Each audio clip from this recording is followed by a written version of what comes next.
Democratic lawmakers joined protesters on Capitol Hill this week to melt down over the Trump administration's efforts to cut wasteful government spending at USAID. And they specifically took aim at DOGE director Elon Musk. Watch.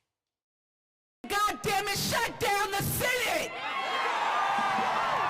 We are at war! Fire Elon Musk. Elon Musk took control of our country's financial nuclear codes. What we not gonna do is stand around while they pull this bullshit. We are gonna be in your face. We are gonna be on your. We will see you in the courts, in Congress, in the streets.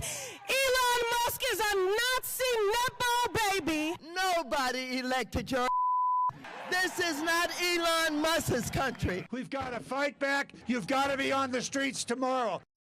The billionaire tech executive and his DOGE team are even facing public threats. A Boston University employee posted photos of 5 of Musk's DOGE staffers on X, saying they were, quote, wanted, dead or alive, for carrying out a coup. A U.S. attorney telling the Boston Globe the post is being investigated. The Musk fired back on X. Here's what he wrote. Noted, before adding, he has committed a crime. And, you know, Griff, I want to add something else here. Let's go back to the purpose of DOGE before we talk about these physical threats against these staffers who are trying to do the work that has been assigned to them.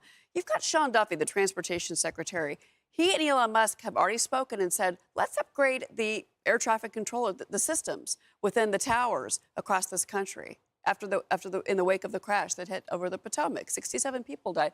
They've got a problem with that. Do you want to upgrade the technology at the nation's airports? Which is highly outdated, and we learned that as a reporter that covered the crash in Washington. And that's just one example. I think the larger picture, Cheryl, that's so fascinating, there's a rich hypocrisy here that the Democrats are becoming profanity-laden, unhinged over an unelected advisor who I believe volunteers for President Trump that is taking a look at waste and inefficiency across the entire federal government, which we've known for decades is bloated and engages in wasteful spending. And yet these are Democrats that are outraged that an unelected volunteer to the president's taking a look at it after unelected bureaucrats in agencies like USAID and across federal government have squandered billions of taxpayer dollars. The question is, are there actual Democrat voters out there that support gross, incompetent, wasteful spending when you look at DEI programs in Syria, a transgender opera in Colombia, and these other examples? There's no doubt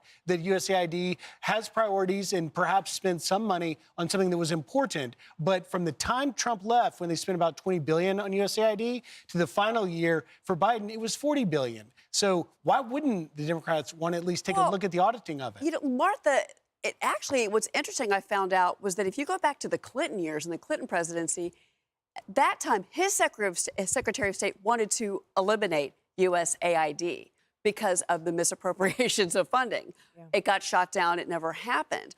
But what they wanted to do at the time, that particular Secretary of State, he wanted to bring it back to the State Department. That is where now what we're talking. Yes, now that's what we're talking about doing once again. But this is why the bureaucracy, that behemoth in Washington, is able to stop and squash anytime you try to have fiscal responsibility. I mean, the lady doth protest way too much.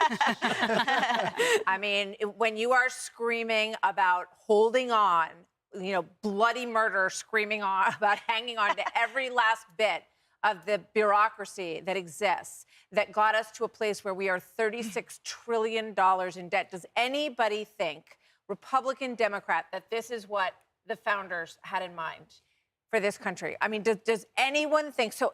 It is so outrageous to me. They are so freaked out by the simple question of, you know, people who are on read-only mode just looking at the books. Yeah. Like any American corporation, you know, if you're a public corporation, your books are open. Your shareholders are investors in your company, right? The analogy is that we as taxpayers are investors in this. We have put our own stock into the United States of America. We deserve to see how everything is functioning.